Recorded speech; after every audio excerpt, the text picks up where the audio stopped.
Hello everyone, welcome to this session. So I hope you guys are doing well and my name is Umesh Kumar Yadav and I'm your faculty for paper 2 economics.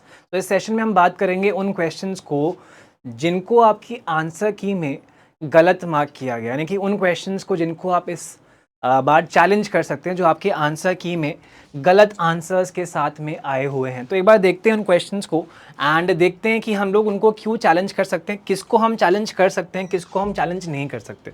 तो ये आपका पहला सवाल है। तो इस सवाल को अगर आप ध्यान से देखेंगे इसमें क्या पूछा हुआ है, इसमें पूछा भाई आपकी theory of population growth and resource limits किसकी दी हुई है। तो बेसिकली हम जानते हैं कि आपकी माल्थस की थ्योरी है, लेकिन जो आपको आंसर गिवन है उस आंसर के अकॉर्डिंग आपको ए का थर्ड ऑप्शन यानी कि वॉरेन थॉमसन दिया हुआ है नहीं। तो ये साफ साफ जो है आपका क्वेश्चन यहीं पे गलत हो जाता है एंड इसीलिए आप इसको चैलेंज कर सकते हो। तो इस क्वेश्चन का आंसर जो आपकी ऑफिशियल आंसर की में ऑप्शन 2 गिवन है, बट इसका आंसर जो है ऑप्शन 2 नहीं होगा। इस फर्स्ट ऑप्शन की हेल्प से ही आप इसको जो है चैलेंज कर सकते हो यहाँ पे। तो this is something, this is a question that you can challenge and you should challenge this question. तो इस क्वेश्चन की आईडी है आपकी 482। शाम 5 बजे तक आप जो है आज चैलेंज कर सकते हैं क्वेश्चंस को। तो अभी भी we have time and we can challenge the question. Now अगला सवाल जो आप चैलेंज कर सकते हो या जिस पे आपका डाउट आया था, बहुत से बच्चों का डाउट आया कि सर आइलेस मेथड जो है बेसिकली यूज़ नहीं होता है आपकी स्ट्रक्चरल इक्वेशन के कोएफिशिएंट्स को एस्टिमेट करने के लिए। हालांकि this is a right question जिसका आंसर गिवन है ऑप्शन 1 यानी कि स्ट्रक्चरल इक्वेशन इसका आंसर है and which is a right answer. तो this question should not be challenge, right question है ये। ठीक है, एक इसमें डाउट आया था तो इसको हमें चैलेंज करने की नीड नहीं है। अगला सवाल अगर मैं देखूं, इन the context of classical economics and increase in money supply causes, तो इस सवाल पे भी बहुत से डाउट्स आए थे कि सर इसका आंसर जो है ऑप्शन डी होना चाहिए, लेकिन जो गिवन आंसर है वो ऑप्शन 2 गिवन है, यानी कि ऑप्शन 2 गिवन आंसर है। तो जो आंसर गिवन है आंसर की में इस क्वेश्चन के लिए it is a right answer. This is a right question. क्यों यहाँ पे? तो आपकी क्लासिकल इकोनॉमिक्स में या क्लासिकल मॉडल में जो आपकी मनी सप्लाई है वो आपके रियल वेरिएबल्स को इफेक्ट नहीं करती है। और जब मैं बात करूंगा एग्रीगेट डिमांड की, तो एग्रीगेट डिमांड जो है कुछ इस तरीके से बिहेव करती है आपके क्लासिकल मॉडल में। तो आपका एग्रीगेट सप्लाई जो है फिक्स्ड है, यानी कि हम जो है सप्लाई को चेंज नहीं कर सकते, ये आपका फिक्स्ड है एंड ये आपका फुल पोटेंशियल पे भी है, यानी कि अपनी पूरी पोटेंशियल को यूज करके अपना प्रोडक्शन कर रहे हैं। एंड इस पर्टिकुलर सिचुएशन में मान लीजिए ये आपका एग्रीगेट डिमांड कर्व है, तो इससे ये आपका जो है प्राइस लेवल निकल के आया।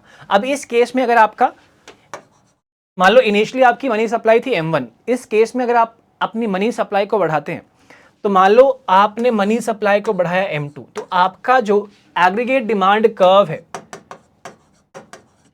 राइट, ये AD1 है, AD2 है, ये शिफ्ट कर जाएगा ऊपर की तरफ, यानी कि राइटवर्ड शिफ्ट यहां पे आपको दिखाई देगा।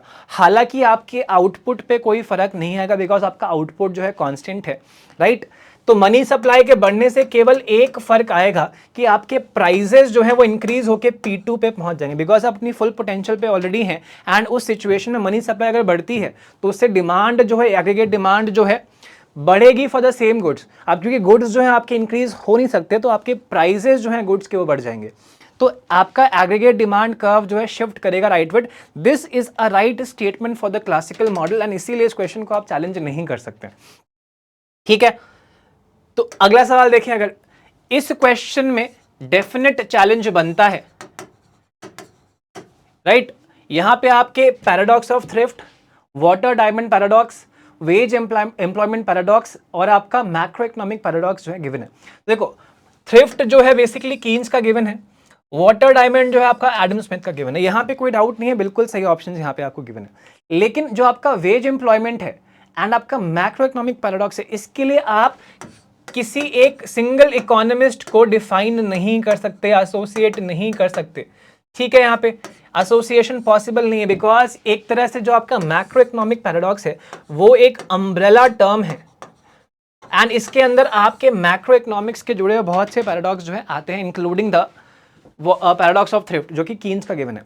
तो इसीलिए हम लोग यहाँ पे एक सिंगल इकोनॉमिस्ट को इस पर्टिकुलर पैराडॉक्स के अंदर जो है एसोसिएट नहीं कर सकते। सेम चीज जो है आपकी वेज एम्प्लॉयमेंट पैराडॉक्स के लिए है कि यहाँ पे भी एक सिंगल इकोनॉमिस्ट जो है इस पर्टिकुलर पैराडॉक्स को डिफाइन नहीं करता, तो इसीलिए यहाँ पे भी जो आपका एसोसिएशन है वो पॉसिबल नहीं हो पाएगा। आई थिंक जो ऑप्शन गिवन है आपके आंसर की में ए का 3, बी का 4 एंड जो ऑप्शन गिवन है आंसर की में वो है सी का पिगू 2, ऑप्शन 3 गिवन है एंड ये आपका सही आंसर नहीं होगा। मतलब ये क्वेश्चन जो है ये ड्रॉप होना चाहिए, ये क्वेश्चन जो है ड्रॉप होना चाहिए, बिकॉज जो पिगू एंड बोल्डिंग है वो बेसिकली एसोसिएट नहीं करते इन दोनों ऑप्शन से। कोई सिंगल इकोनॉमिस्ट जो एसोसिएट नहीं करता इन दोनों ऑप्शन से, इसीलिए इस क्वेश्चन को ड्रॉप होना चाहिए। सबको 2 मार्क्स यहाँ पे मिलने चाहिए एंड इसीलिए आप इसको चैलेंज कर सकते हो। ठीक है, एक सवाल आपका ये हो गया। तो दिस इज क्वेश्चन आईडी 472। एक और सवाल अगर देखें हम लोग, इस सवाल में बहुत डाउट आया। अब देखो ये जो सवाल है बेसिकली इसमें हुआ क्या है, यहाँ पे पूछा है कि in the product cycle model of international trade in which stage the imitating country start under selling the innovating country in the third market. अब ये सवाल जो है रिपीटेड सवाल है, आपका रिपीटेड सवाल है। अब यहाँ पे डाउट बच्चों को ये है कि ये 2 बार रिपीट हुआ है। ये आपका जून 2022 के एग्जाम में भी हुआ है, ये आपका दिसंबर शिफ्ट 1 में भी, दिसंबर शिफ्ट 1 में भी आपका रिपीट हुआ, लेकिन दोनों में फर्क था। इस जो जून वाली साइकिल में सवाल पूछा गया था उसमें पूछा था कि किस स्टेज में जो इमिटेटिंग कंट्री है वो स्टार्ट्स प्रोड्यूसिंग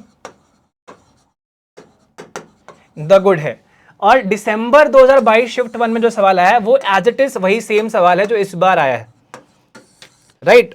तो इसका आंसर जो है आपका स्टेज 4 होगा, जो कि इस बार आपको सही भी गिवन है, ऑप्शन 3 विच इज स्टेज 4। यहां पे इसका जो था जून वाले का जो सवाल का आंसर था वो था आपका स्टेज 3, जहां पे आप प्रोड्यूस करना स्टार्ट करते। तो बहुत कंफ्यूजन थी इस सवाल को लेके बच्चों के अंदर एंड होपफुली अब ये क्लियर है आपको, एंड इसीलिए इस क्वेश्चन को चैलेंज करने का कोई सेंस है नहीं इस बार। ठीक है, इसके अलावा एक और सवाल था जिसपे चैलेंज किया जा सकता है, तो ये है आपका in the context of ISLM model a higher marginal propensity to spend results in. तो अगर आपकी MPS, एस यहाँ पे स्पेंड के लिए रिप्रेजेंटेड है, सेव के लिए नहीं, यानी कि एक तरह से आपका MPC ही हो गया। अगर आपका MPC बढ़ता है, राइट, उस केस में आपका क्या होता है, आपकी एग्रीगेट डिमांड जो है बेसिकली वो एक फ्लैटर साइड ले लेती है। सेम आपका IS कर्व भी है वो ये फ्लैट हो जाता है। तो ये दोनों ऑप्शंस जो है वहां पे गलत हो गया। आपका ऑप्शन जो गिवन है वो ऑप्शन 2 गिवन था यहाँ पे, एंड जब हमने आंसर की डिस्कस करी थी तब मैंने शायद इस चीज़ पे फोकस नहीं किया था कि यहाँ पे स्टीपर लिखा हुआ है, तो मैंने भी कहा कि इसका आंसर सही होगा, हालांकि इसके आंसर में चेंजेस होने चाहिए। एंड इसका जो आंसर बन सकता है यहाँ पे, क्योंकि आपने क्या किया, आपने अपने MPS को बढ़ा दिया, यानी कि आप जो है ज़्यादा कंज्यूम कर रहे हैं। अब कंजम्पशन जो है बेसिकली आपके एग्रीगेट डिमांड को इन्फ्लुएंस करेगी, इंक्रीज करेगी, and this will cause at the same level of आपके interest rate and income, this will cause the IS curve to shift outward। यानी कि आप सेम इनकम पे आप ज्यादा कंजम्पशन कर रहे हो, आप सेव कम कर रहे हो, एंड इसीलिए जो है आपकी एग्रीगेट डिमांड बढ़ेगी, and this will cause the IS curve to shift outward, and इसीलिए इसका आंसर जो है ये होना चाहिए, increase in aggregate demand and a rightward shift in the IS curve, right.